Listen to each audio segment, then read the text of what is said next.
morning mga kamape! Good morning students! So today, ang lesson natin ay PE. Sa PE, napag-aralan natin last time yung about sa components of physical fitness. So, ngayong araw, kukunin natin yung mismong mga activity or isushoot natin yung mga mismong activity na nabanggit sa lesson natin last time. Okay? So, unahin natin po ang pagkuha ng BMI. Okay? So, unahin natin kunin ang kanyang height. Kanina, nagkilo na siya doon ay meron siyang 42 kilograms. So, kung wala naman kayong mga materyales sa bahay, pwede po ang tape measure. Ito po ay eskwala dito. Para malaman kung saan hanggang saan yung kanyang height. Okay, so kukunin po natin yung kanyang height. Okay, so makikita niyo po dito may mga nakalagay na feet. 1 feet, 2 feet, 3 feet, 4 feet. So, tingnan natin. Alternative lang po ito. Hindi po talaga ito yung ginagamit na pang-measure sa height. Okay, so ang kanyang height ay 4'9". Yan. So, since nakuha na natin ang kanyang height and weight, ilalagay ko po dito yung formula ng BMI. Ngayong natapos na tayong kumuha ng ating BMI, ang next na activity po natin ay ang 3-minute step test. Okay? So, bago tayo mag-proceed sa 3-minute step test, kailangan muna nating makuha ang ating heart rate per minute. Okay? Ayan. So, since at rest po tayo, kukunin muna natin yung ating heart rate. So,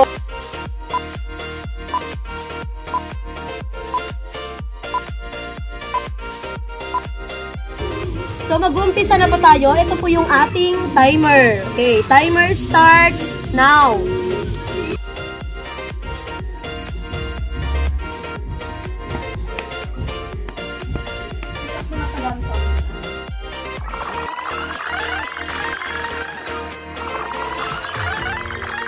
Papansin nyo na malaki ang difference ng heart rate ninyo before the activity and after the activity.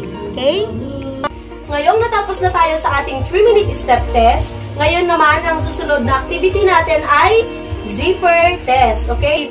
Ang kukunin po natin ay yung gap or overlap niya by centimeters po. So, mag-uumpisa po tayo sa right hand.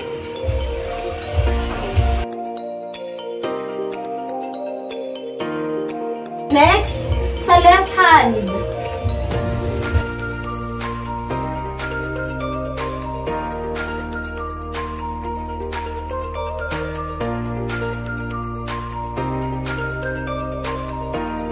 Ayan, natapos na tayo sa ating zipper test. Ngayon naman ay sit and reach. Kukunin po natin yung first try, second try, at ang iyong best score. Okay? Ang kukunin natin sa sit and reach ay kung hanggang saan ang flexibility mo. Gamit ulit ang centimeters. Okay? So,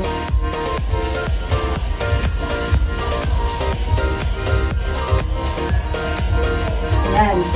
So, dapat kapag kukunin mo yung sit and reach mo,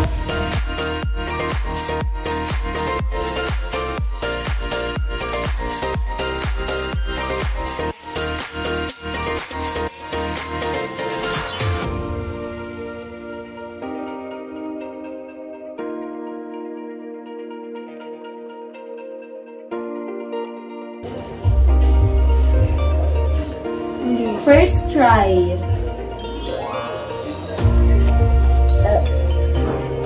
Score. Second try. Dapat pataas yung score.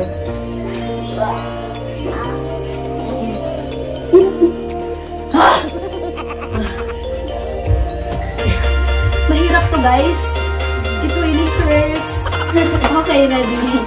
Best score. Ayan, kapag best score, dapat pala hindi ito tumataas. Okay? Bawal nakataas. Baka mamaya kapag nagsisit and reach ka, ginawa mo para lang mataas yung score mo, nagganito ka na. Bawal po yun. Okay? So, dapat naka-straight lang.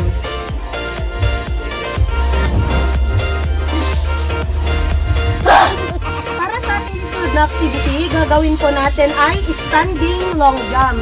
So, kung wala pa rin po kayong mga meter stick sa bahay, pwede ulit gamitin ang ating tape measure as an alternative po. Okay, so first trial. Siyempre, hindi ka pwedeng hindi ka pwedeng magbuelo. Okay? Kasi baka mamaya nagpakitang gilas ka, nagbuelo ka. Okay, so ganito lang. First try. 145. Yung first trial ko. Okay, second trial. My best score.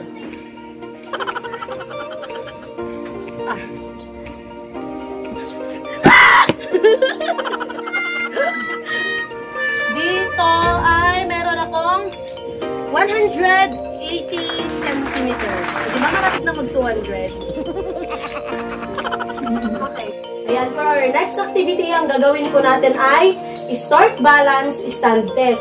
Sa activity na to, kailangan natin ng stopwatch ng timer po. Kasi, tatimeran natin kung hanggang kailan mo kayang manatili na nakatayo with your one leg only. Okay, so gagawin natin right foot and left foot. Okay. Timer starts now.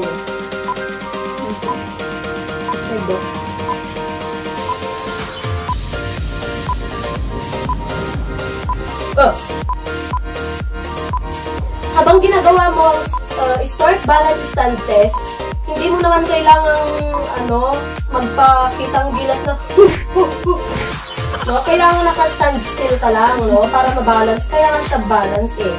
Start, balance, stand test. Ayan. For our next activity, gagawin po natin ang stick drop test. Since wala naman po kaming ruler, eskwala lang ang meron sa amin, ito na lang ang gagamitin, okay? Ite-test lang kung gaano ba kabilis mag-react ang katawan ko or ang kamay ko sa pag-catch nitong skwala. Okay? So, may isang tao na magja-drop ng stick. Okay? So, ako naman, pag na-drop na yung stick, syempre, matik, ika-catch ng aking kamay. Okay? So, pag ganito din. Hindi ka magbibilang. Parang, lang siya. Tingnan mo kung nakaalay. Third try po ito. Okay, yan, na-catch ko. So, mabilis yung kaway ko kasi na-catch ko. Okay?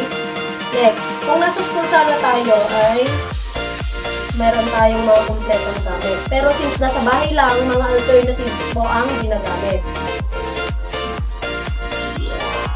Na-catch ko ulit! Woo! I'm famous!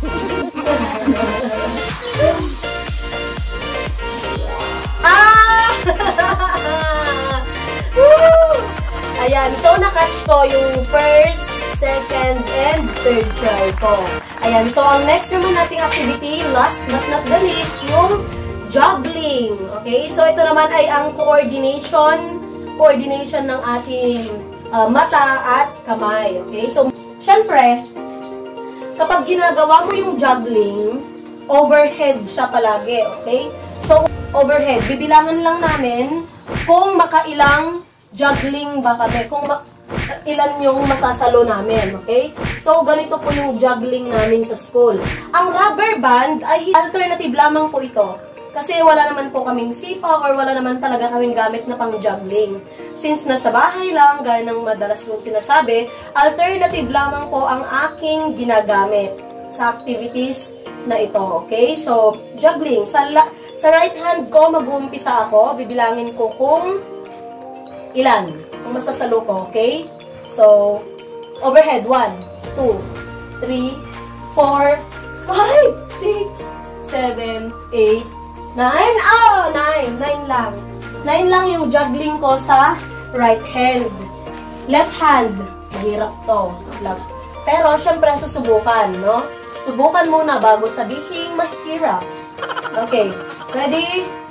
1, 2, 3, 4, 5, 6, 7. Okay, so 6 lang siya. Kasi namatay na yung ano eh, di ba?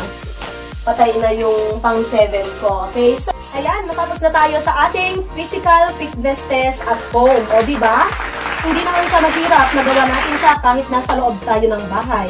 Di ba? So, since ngayon ay naka-quarantine tayo, hindi naman tayo pwedeng lumabas or pumunta sa school para lang gawin ang mga physical fitness test. So, kapag sinabi dyan sa mga modules nyo na gawin ko ang physical fitness na ito, tapos, since hindi naman kailangan ng video sa iba, hindi mo na gagawin, hindi po pwedeng ganon, no? Gawin mo pa rin, kaya nga ginawa ko ang video na ito para halimbawa, meron kang reference, no? So, for educational purposes only, no? So, may mga alternative tayo sa bahay na pwede nating gamitin. Kahit wala tayo sa school, pwede natin yung magawa kung gusto natin, okay?